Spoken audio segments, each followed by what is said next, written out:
समास आठवा. श्रवण निरूपण. श्रीराम ऐक परमार्थाचे साधन, जेणे होय समाधान.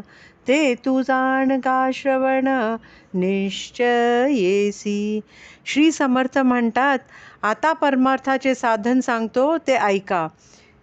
ज्या साधनाच्या योगे निश्चितपणे समाधान प्राप्त होते ते साधन म्हणजे श्रवण होय. हे तू जाणून घे.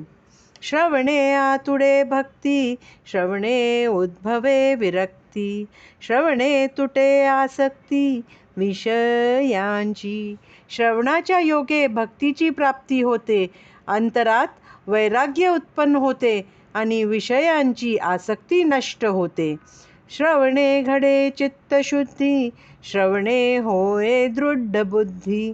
श्रवणे तुटे उपाधी अभिमानाची.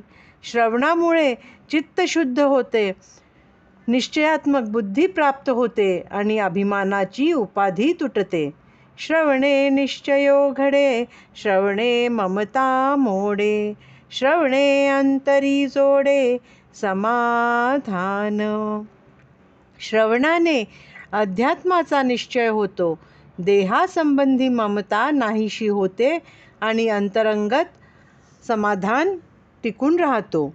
आशंका फिटे, श्रवणे संशयो तुटे. श्रवण होता पालटे, पूर्वगुण आपुला. श्रवणाने शंकाचे निरसन होते, संशय नाहीसे होतात आणि मुख्य म्हणजे आपले पूर्वीचे गुण पालटतात.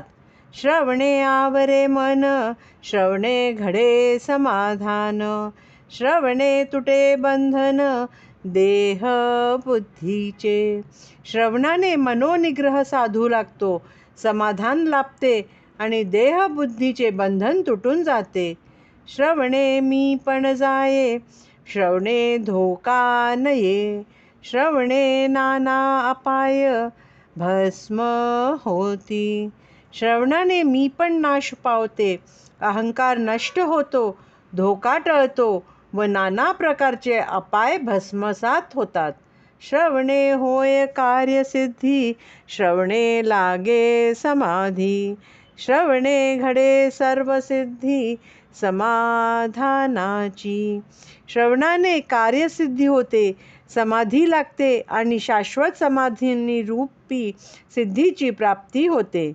सत्संगावरी श्रवण, तेने कळे निरूपण. श्रवणे होई जे आपण तदाकार. संतांच्या सानिध्यात अध्यात्म निरूपणाचे श्रवण घडले की आपण अर्थाशी एकरूप होतो. श्रवणे प्रबोध वाढे, श्रवणे प्रज्ञा चढे. श्रवणे विषयांचे ओढे तुटो न जाती. श्रवणाने ज्ञान वाढते, प्रज्ञा जागृत होते आणि मनाची विषयांकडे जी ओढ असते ती कमी होते. श्रवणे विचार कळे, श्रवणे ज्ञान हे प्रबळे. श्रवणे वस्तू निवळे साधकासी. श्रवणाने सारासार विचार म्हणजे काय हे कळते, त्यामुळे ज्ञानाची वृद्धी होते व अखेर साधकाला आत्मवस्तूची प्राप्ती होते. श्रवणे सद्बुद्धी लागे, श्रवणे विवेके जागे. श्रवणे मन हे मागे भगवंतासी. श्रवणाने सद्बुद्धी उत्पन्न होते, विवेक जागृत होतो आणि मन भगवंताची मागणी करू लागते. श्रवणे कुसंग तुटे, श्रवणे काम ओहटे. श्रवणे धोका आटे एक सरा. श्रवणाने कुसंगती सुटते, कामविकार कमी होऊ लागतो आणि त्याचबरोबर धोके कमी होऊ लागतात. श्रवणे मोहनासे, श्रवणे स्फूर्ती प्रकाशे. श्रवणे सद्वस्तू भासे निश्चयात्मक.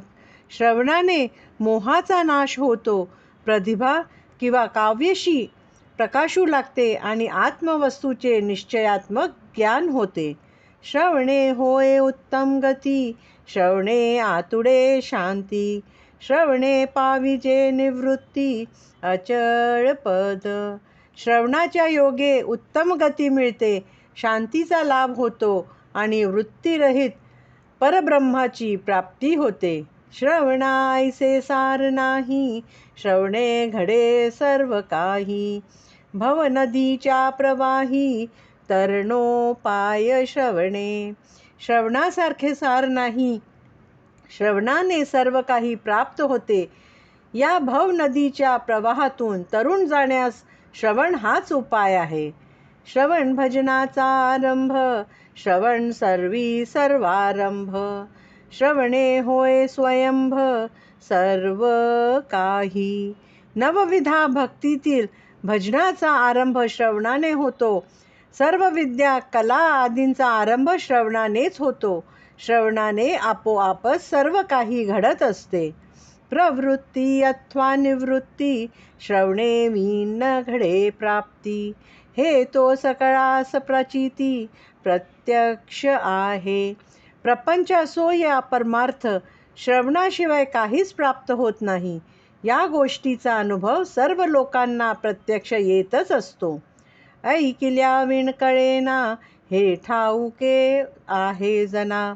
त्या कारणे मूळ प्रयत्ना, श्रवण आधी. कुठलीही गोष्ट ऐकल्याशिवाय कळत नाही, हे सर्व लोकांना माहीतच आहे. त्यामुळे कशासाठीही जे प्रयत्न केले जातात त्यांच्या मुळाशी श्रवण असते. आधी श्रवण घडते, मग प्रयत्न केले जातात. जे जन्म ऐकलीची नाही, तेथे पडिजे संदेही. म्हणोनिया दुजे काही, साम्यता न घडे. ज्याविषयी या जन्मात कधी काही ऐकलेलेच नसते, त्याविषयी मनात संदेह उत्पन्न होतो. म्हणून श्रवणासारखे त्याच्याशी साधर्म्य असणारे दुसरे काहीच नाही. बहुत साधने पाहता, श्रवणास न घडे साम्यता. श्रवणे विन तत्वता, कार्य न चले.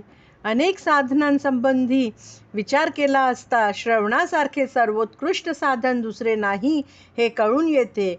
खरोखरच श्रवणाशिवाय कुठलेही कार्य घडूच शकत नाही. न देखता दिनकर, पडे अवघा अंधकार. श्रवणे विन प्रकार, तैसा होय. जसा सूर्य उगवला नाही तर सर्वत्र अंधाराचेच साम्राज्य असते, तसाच प्रकार श्रवणाच्या जाणावा. कैशी नवविधा भक्ती, कैशी चतुर्विधा मुक्ती. कैशी आहे सहज स्थिती, हे श्रवणे विन न कळे.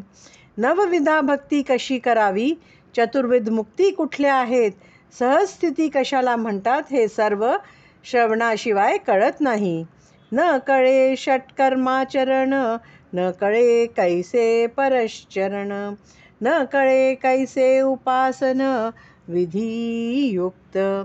षडुविध कर्माचरण म्हणजेच खान, संध्या जप होम पठन पाठन देवतार्चन व वैश्वदेव कसे करावे, पुरश्चरण म्हणजे काय, तसेच विधियुक्त उपासना कशी करावी वगैरे सर्व गोष्टी श्रवणाशिवाय कळत नाहीत.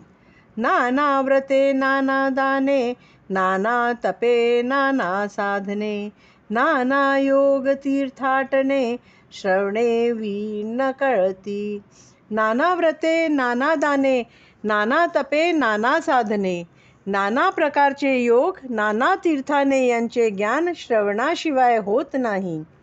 नाना विद्यापिंड ज्ञान, नाना तत्वांचे शोधन.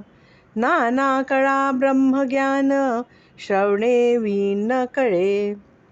नाना विद्या पिढ्यान, नाना तत्वांचे शोधन, नाना कल ब्रह्मज्ञान यापैकी काहीही श्रवणाशिवाय कळत नाही. 18 भार वनस्पती, ऐक्य जळे प्रबळती. ऐक्या रसे उत्पत्ती, सकळ जीवांची. ज्याप्रमाणे 28 भार वनस्पतींची वाढ एका जलमुळेच होते, सर्व जीवांची उत्पत्ती एका रसापासून होते. सकळ जीवास एक पृथ्वी, सकळ जीवास एक रवी. सकळ जीवास वर्तवी, एक वायू. सर्व जीवांना आश्रय एकाच पृथ्वीचा असतो. सर्वांना प्रकाश देणारा सूर्यही एकच असतो आणि सर्व प्राण्यांचे चलनवलन करविणारा वायूही एक असतो.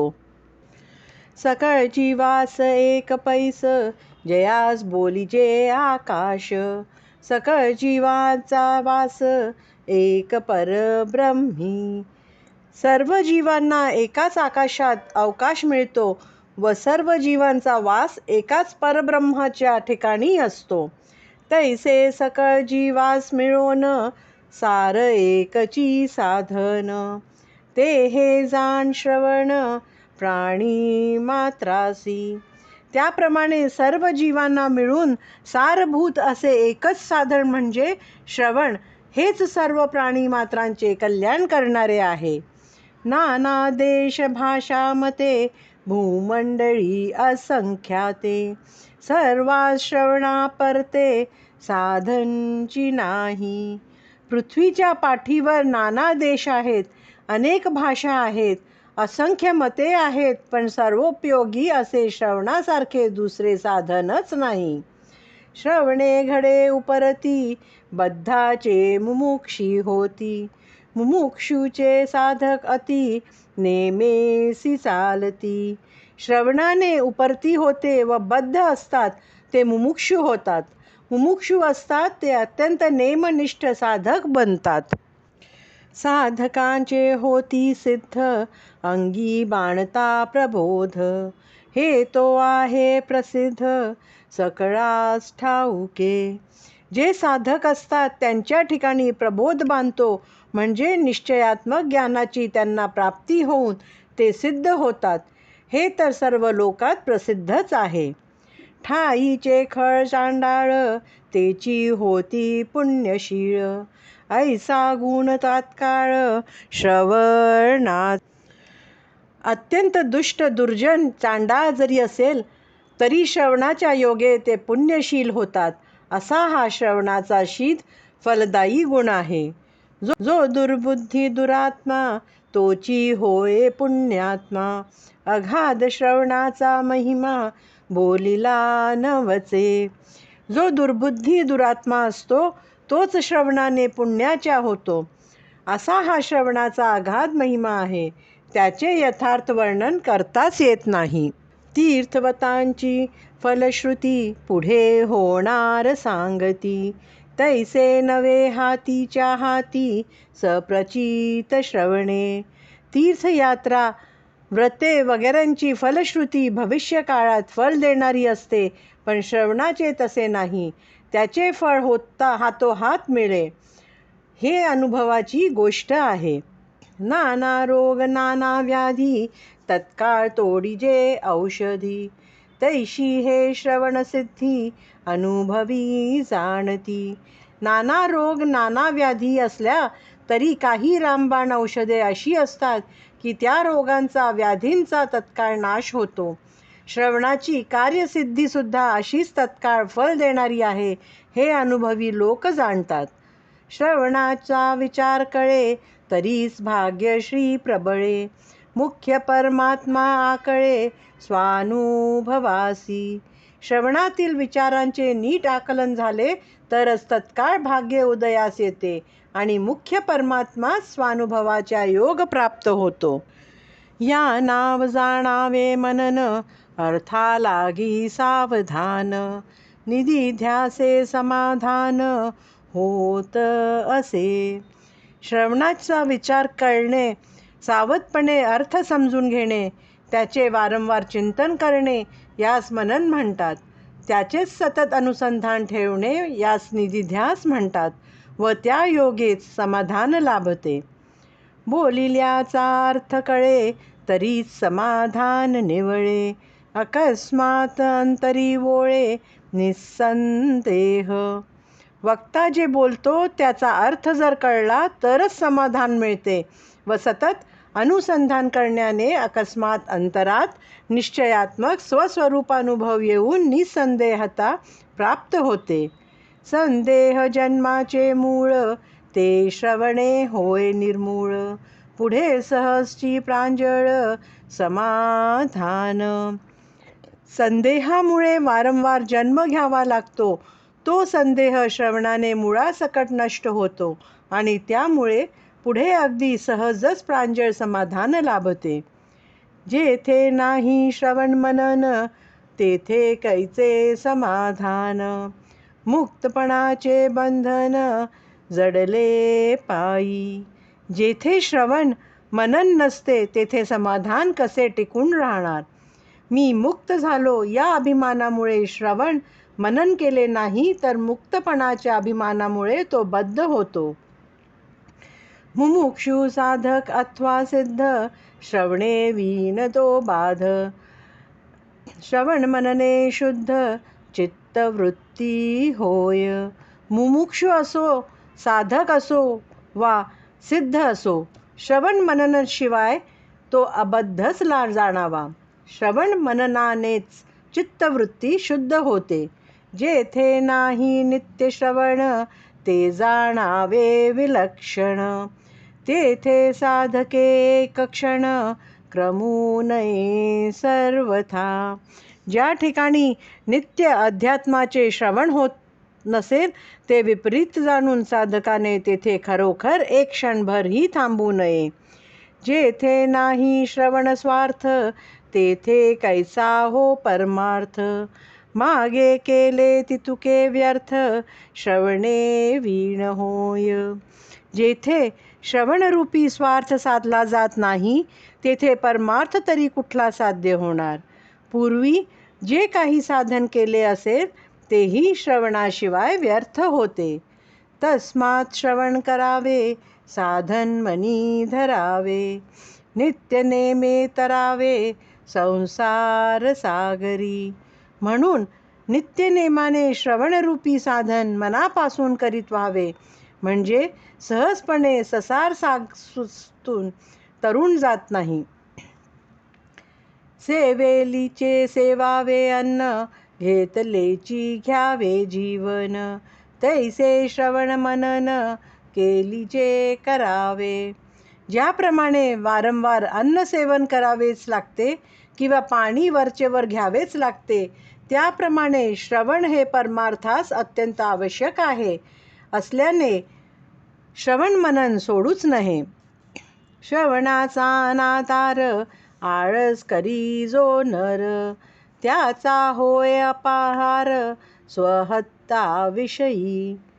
जो कोणी मनुष्य आळसाने श्रवणाचा अनादर करतो, तो स्वहितास मुकतो. आळसाचे असंरक्षण, परमार्थाची बुडवण. या कारणे नित्य श्रवण, केलेची पाहिजे. त्याच्या आळसाचे संरक्षण होते आणि परमार्थाची बुडवणूक होते. म्हणून असे होऊ नये, यासाठी श्रवण केलेच पाहिजे. आता श्रवण कैसे करावे, कोण्या ग्रंथास पहावे. पुढील ये समासी आघवे, सांगीजेल. आता पुढील समासात श्रवण कसे करावे, कोणते ग्रंथ पहावेत, हे सर्व सांगितले जाईल. हरि ओम तत्सत. इति श्रीदासबोधे श्री गुरु शिष्य संवादे सप्तम दशके श्रवणनिरूपण नाम अष्टम समासः. इति श्रीदासबोधे गुरु शिष्य संवादे श्रवणनिरूपण नाम समास 8वा समाप्त.